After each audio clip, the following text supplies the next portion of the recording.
Hey, my loves. Good morning, good afternoon, and good evening, whatever you might be. I hope that you guys are doing well, and I hope that you guys are keeping your high vibing energies up, and always remember to stay prayed up. Okay. I wanted to make this video um, because the story that I want to share with you, it's a story that some people already know because they saw it, they witnessed it, and others they heard about it through me or other relatives in the family that I was raised in. Um, but I kind of wanted to share this story in my own words, in my own truth, my own timeline as to what truly happened to me when I was a child.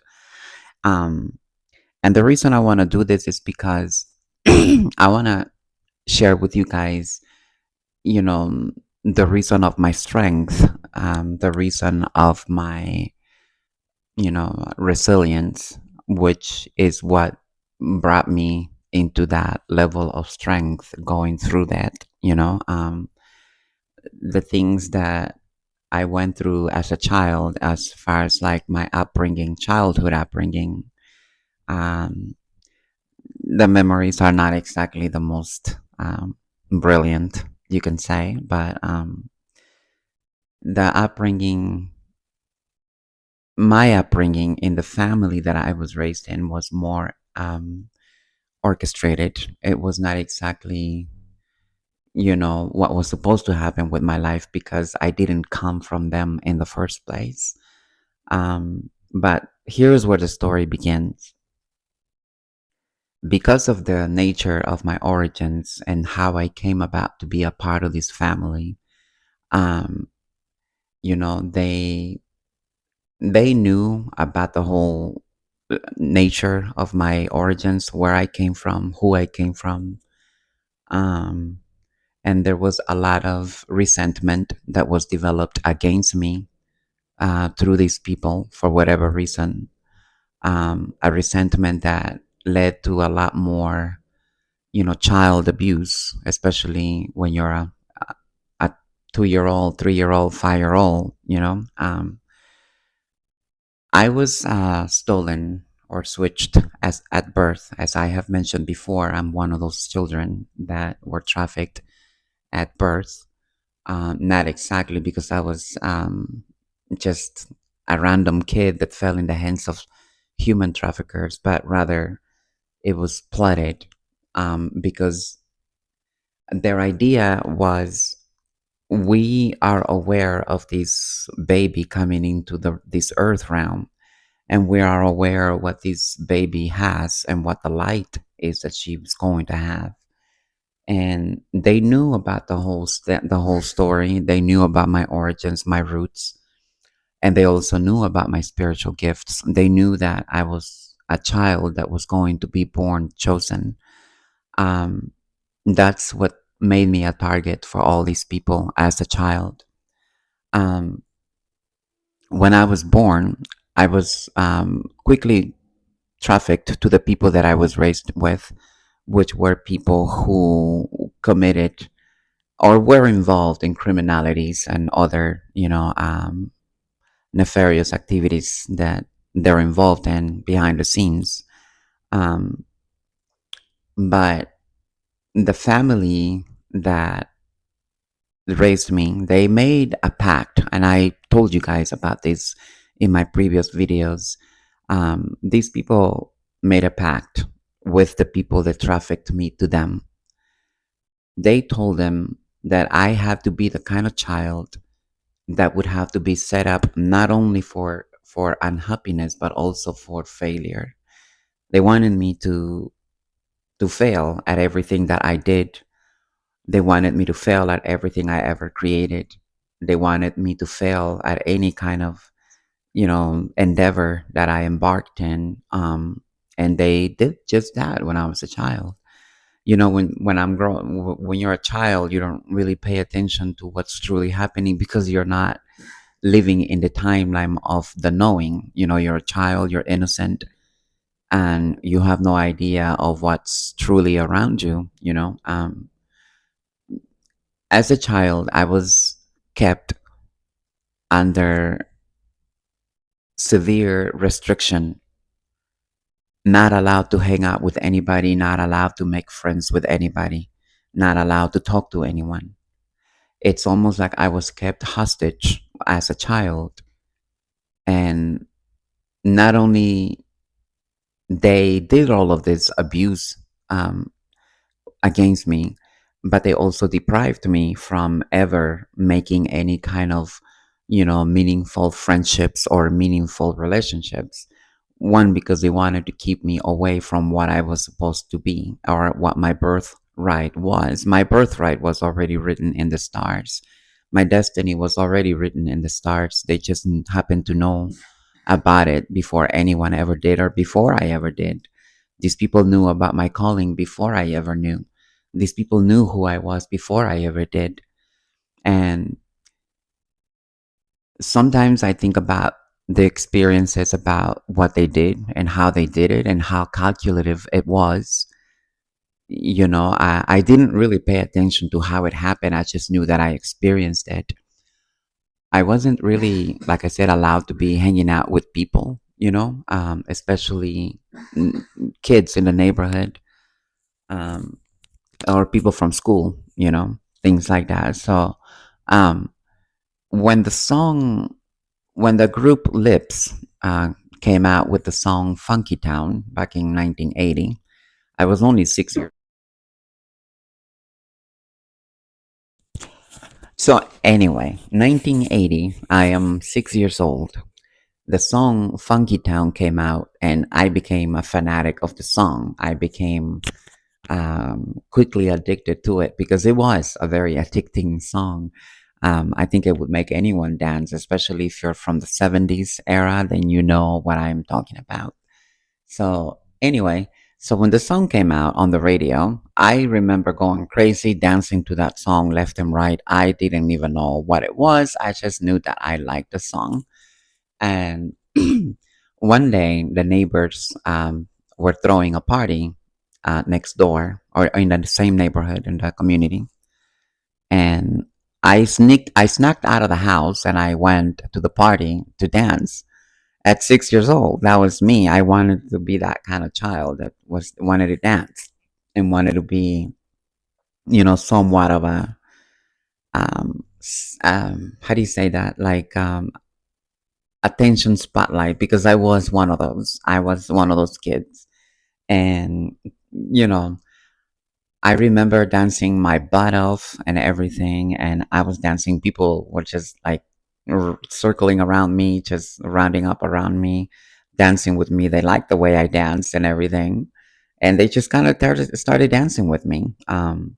So the party's going on and everything. But I told you, my family, they had a problem with me being a a spot for attention. They didn't like that. For some reason, they always resented the fact that I had the ability to make people like me without even knowing me. And they hated that. They despised that whole thing. So I remember them pulling me out of the party and they took me back to the house. And then once we got to the house, not only they just give me this huge sermon, like this preaching, but they also beat the hell out of me with a belt because they said that that was the devil and that I shouldn't be worshiping the devil and all these things, blah, blah, blah. It was just music, nothing compared to what the things they did behind the scenes. That what they do behind the scenes is actual demonic, it's diabolical. Nothing wrong about dancing, but they made it a big deal. They just didn't like it. And the moment anyone in the neighborhood or in the community would give me any kind of positive attention or any kind of support, they would turn that person against me very quickly. It's almost like these people wanted to, um, when they wanted me to live a life where they had already planned to break my spirit in all aspects so that I would grow up to be a person that was bitter and a person of the dark. They wanted me to be just as dark as they are. They wanted me to have that kind of evil heart or soul, because of all the bitterness that they put me through. Um, let's not forget that at this point I'm living with, my father and my grandmother and the family that I was raised in. Um, I called them my grandmother and my grandfather because that's, who they raised me with. But I know they were not. They were just people that liked me and they happened to love me for whatever reason when I was a child. When I was introduced to him, my grandfather was the one that was the first one to become attracted to my light because my grandfather was a person of the light. That was the reason why. Um, People in the family didn't like that fact that my grandfather stood up for me. He was the only man in the house that would stand up for me whenever something went wrong or whenever someone was abusing me. Um, he grew tired of the situation. He took control. And let us not forget that I did not know anything about my mother since birth. I had no idea who my mother was. Um, you know, um, I was 2 years old when the family that I was raised with decided that they were going to keep me because they were doing well with my energy and exploiting me in every way, spiritually and physically, as well as sexually. Um, but I didn't know anything about my mother. I was raised practically without her. And at the age of 2, the man who raised me as my father, he registered me as his kid. But there were a lot of discrepancies in that birth certificate to begin with. The first name was misspelled. The birthday doesn't match. And the name, it just doesn't go with it. You know, I remember that I asked my father many times, why is my birth certificate misspelled? And he just said, oh, it was part of the municipal court that made that error, and they just misspelled it, blah, blah, blah. But none of the information in the birth certificate matched because in the birth certificate, they're describing a man who worked as an agriculture in the agricultural business. My father looked nothing like a person who worked in the agricultural business. He looked more like a businessman. He looked more like like a person with money. He never looked like a person that what people portray him to be. But my father was always living a good life. He was very materialistic, as I have explained to you guys before. The only thing for him was, I need to have the car of the year. That was his main thing. He liked being the center of attention in the neighborhood. People commenting him on his cars or his trucks, whatever. But the whole thing with me, or them against me, was that their purpose and their pact was to never let me be happy, to never allow me to achieve anything, to never allow me to have anything. And they are doing this to a child that has no knowledge of who that child is, and let alone have any awareness of what they're talking about. Because I always wonder, what in the world are they talking about? And why do they treat me like this? Um, in the house, there were more than 5 of us siblings that were young at that time. But out of all the siblings, I was the only one that was being woken up at 4 in the morning, and not exactly by an alarm clock, but by a water hose. My father would wake up at 4 in the morning.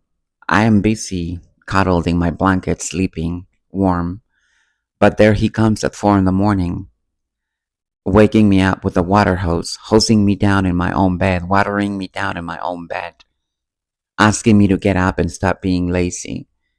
This is how my father treated me.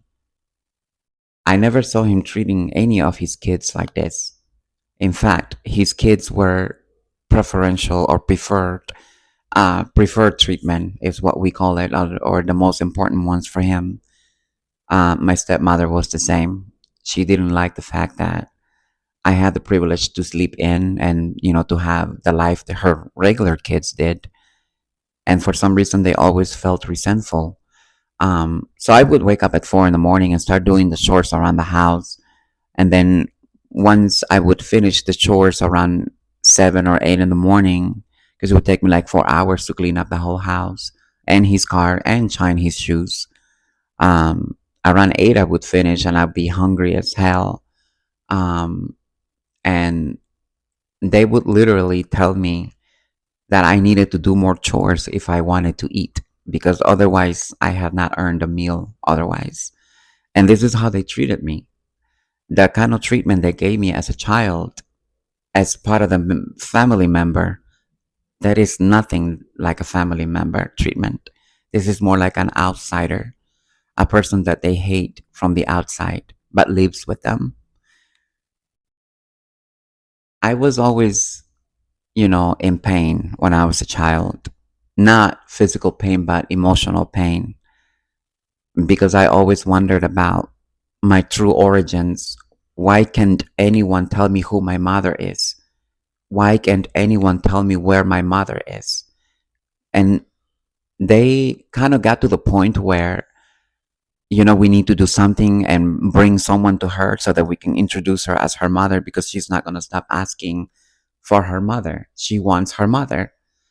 And my father became annoyed by it. My stepmother became annoyed with it.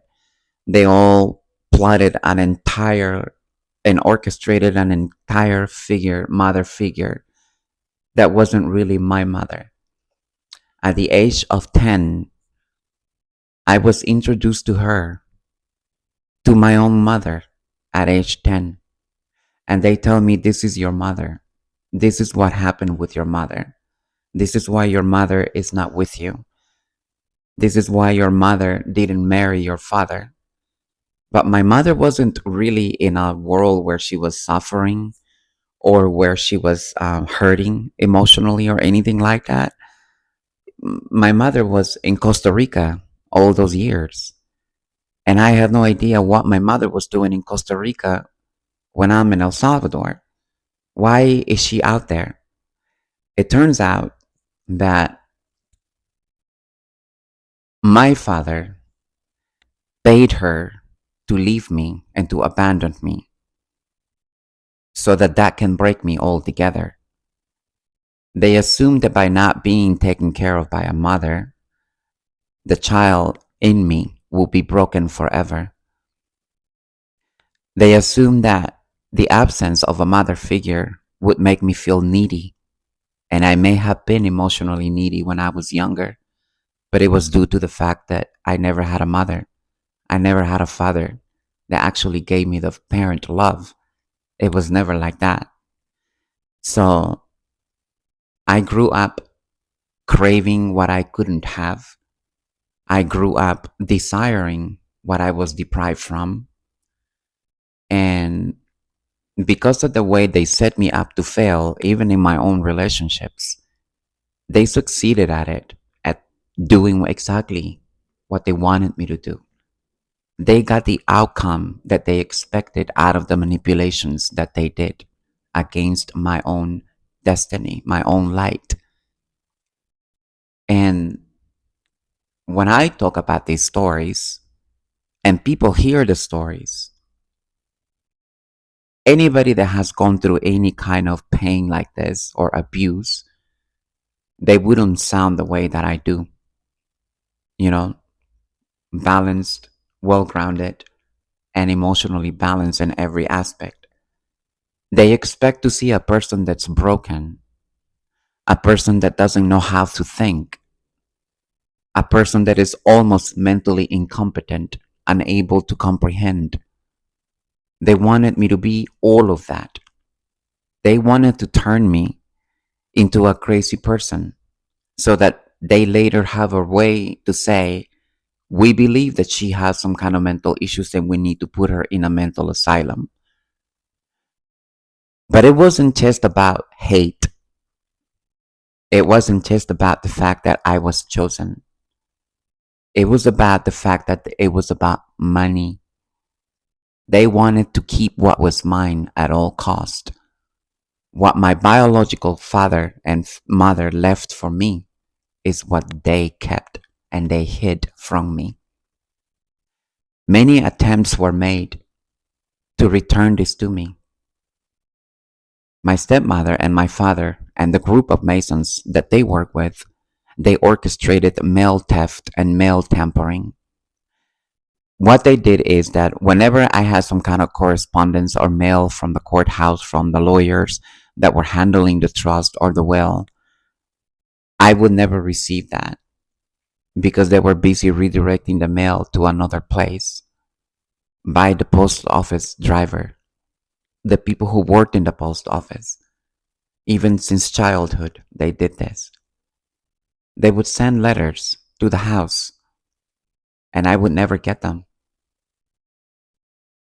Instead, they told people that I lived with them and that yes, indeed, they were living with me. But they also told them that I was mentally incompetent and that I couldn't comprehend anything, let alone handle a large amount of money or handle a large state. They used all their attacks against me to build a case. They used all the tactics that they used against me to break me for their own gain.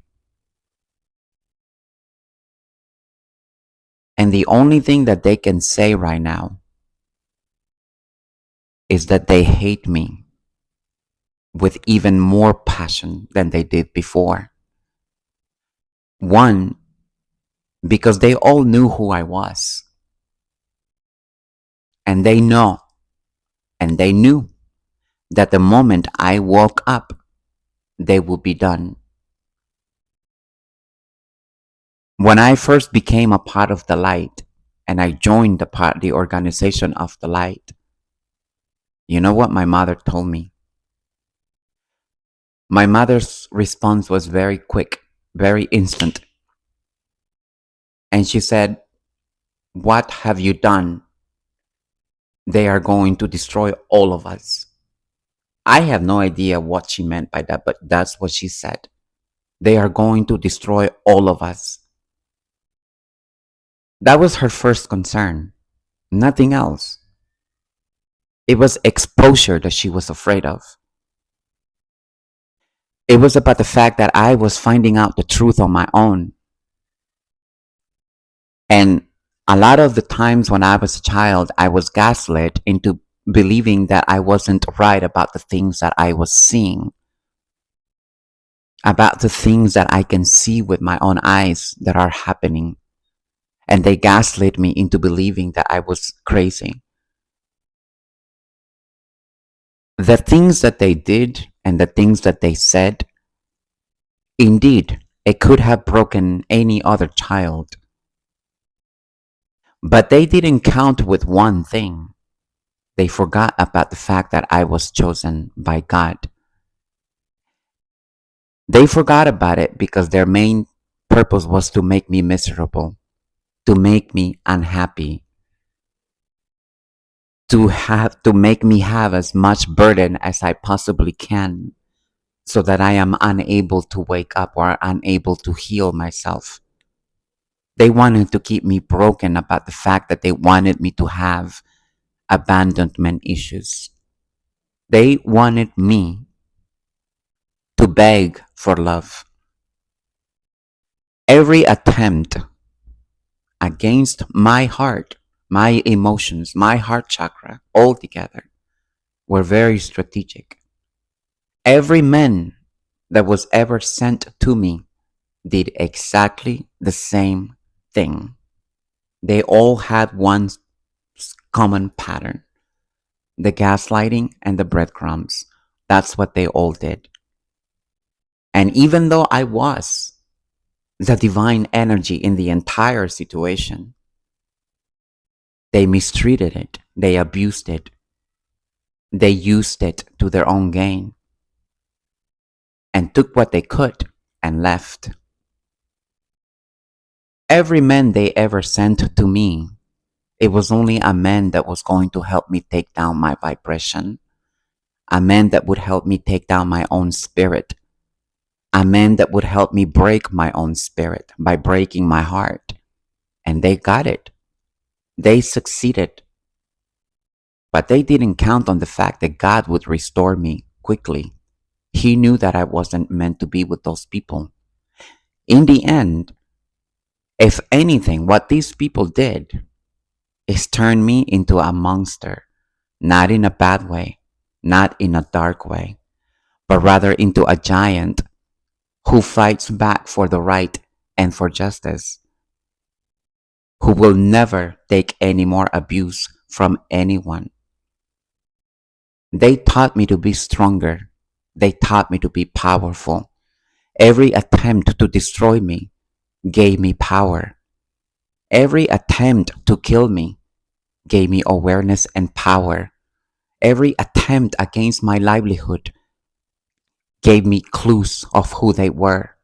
Every attack gave me a clue. And unintentionally, little by little, they all ended up showing their hands. Because all my life, they did nothing but throw rocks at me and hide their hand and gaslight me into believing that I was crazy and seeing things.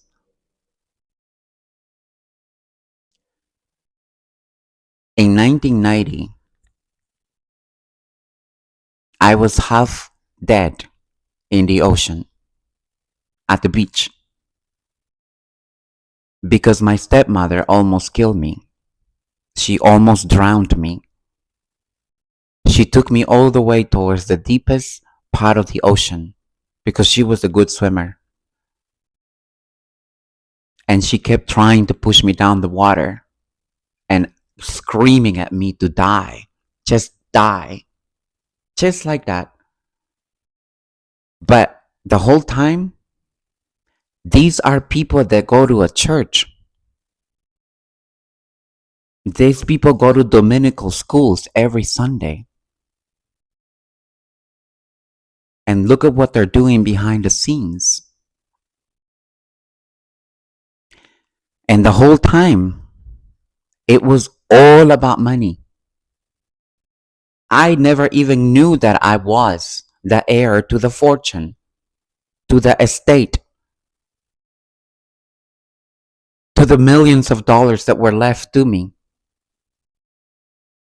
And these people lied to the courthouses and told them that they were taking care of me, but in reality, they were stealing my own money and treating me like a slave, abusing me physically, spiritually, emotionally, psychologically, mentally. They tried to break me in every angle. If I'm sitting here telling you my story, it's because God allowed me to survive all those ugly things. Because He wanted to prove to the world that He existed, that He does exist,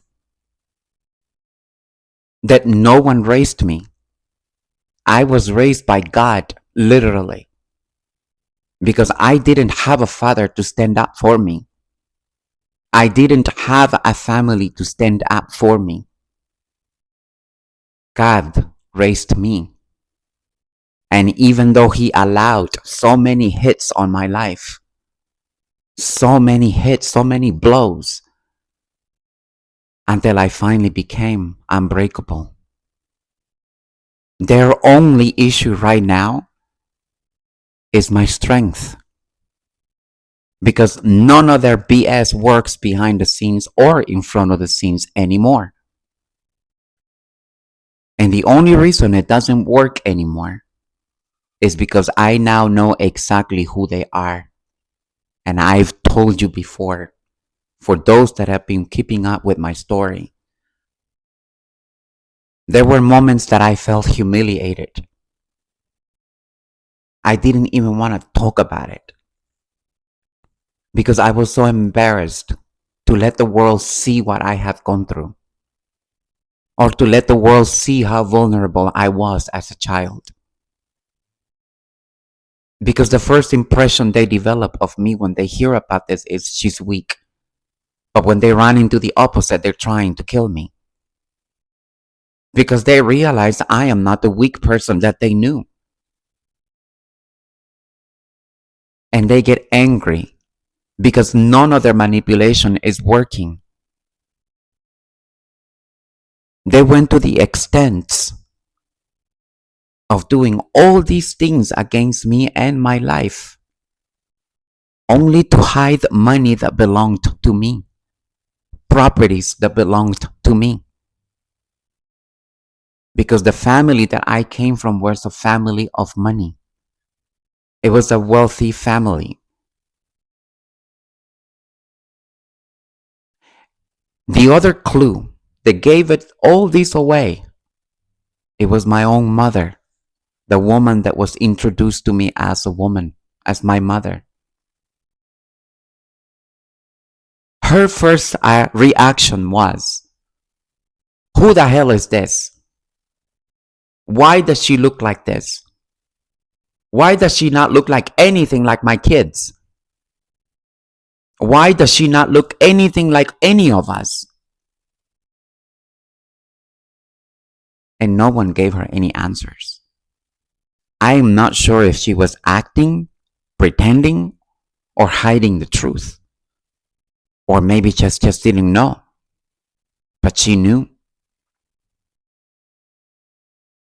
My mother always told me, I hate you. I hate you because you look the way that you look. I hate you because you're going to have what I always wanted. My mother always wanted to be a model. But a 5-foot tall woman could never make it as a model, let alone with an 8-inch heels. She was too short and not grounded enough to have what she wanted. God did not give her what she wanted because He knew her soul, that she wanted to use it for evil.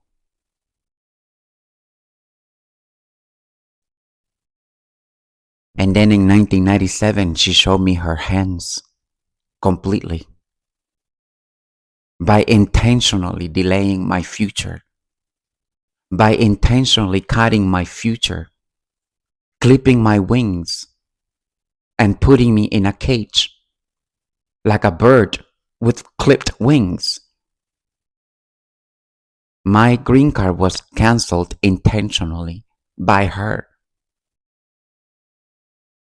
And it was all done out of hate, out of jealousy, out of spite. The same hate that I grew up with, the people that I was raised with, is the same hate that she had for me. She couldn't stand the fact that I was a woman with the full package. Brains, beauty, and power. She hated it because she was an airhead. How can she possibly be my mother when she's an airhead? I have a higher IQ than everyone in the family. When I got to 12th grade, in high school, the teachers told her what an amazing potential I had, even for singing, because I became a part of the choir in the school. And she hated that people liked the way I sing. She hated to see people applauding for me at the theater, at the school. She knew that I was headed straight for success. And out of jealousy, she did all these things because she couldn't have it. In her mind, if I cannot have what I wanted, neither will she. This was her mentality.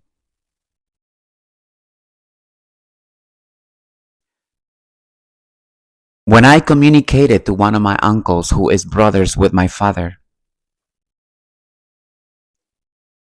and I told him what happened, he realized that the truth had come out.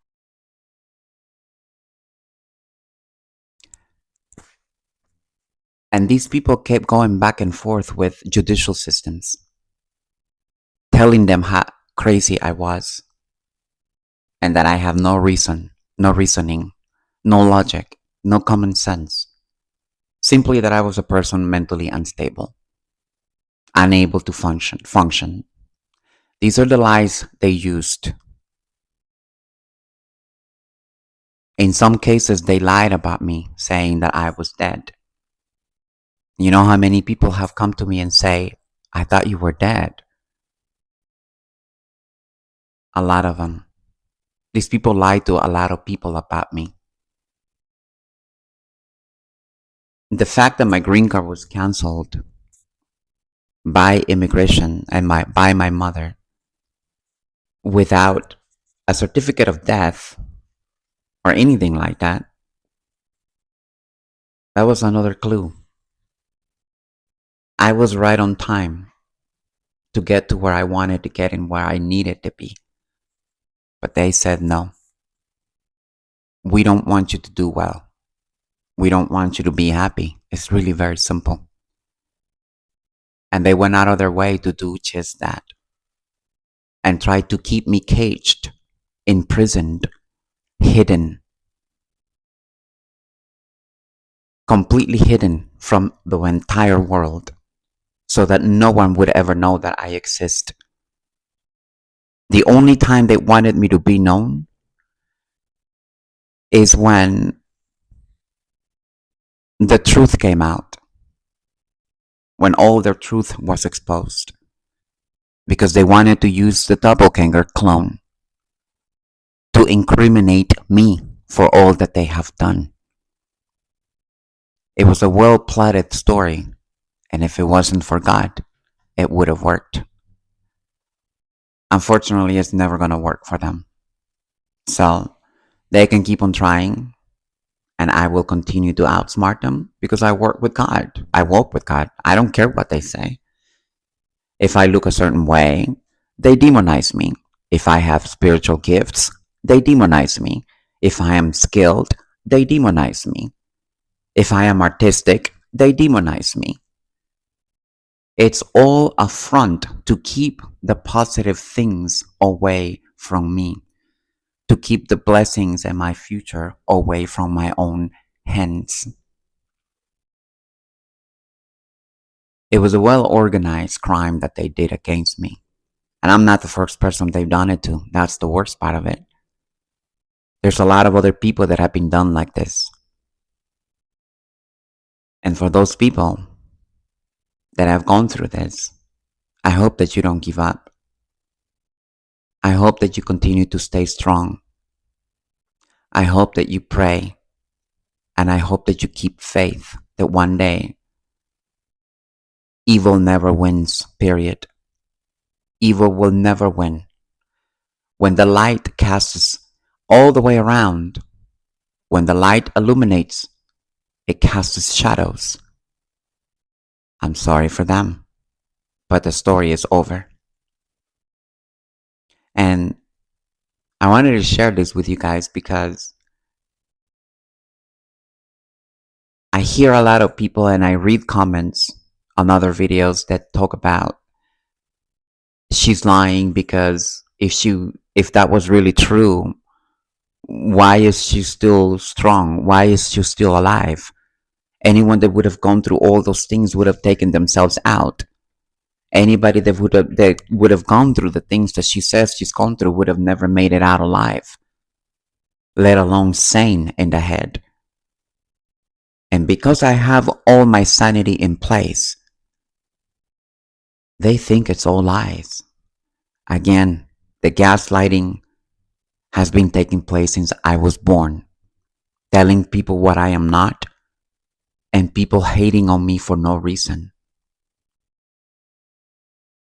But when you have faith and you believe in God, you best believe that they will be defeated and that they will end up suffering the same demise or worse as they wished upon me. Because God wants to show them He's in control. God wants to show them that he's the one that controls everything, not them. And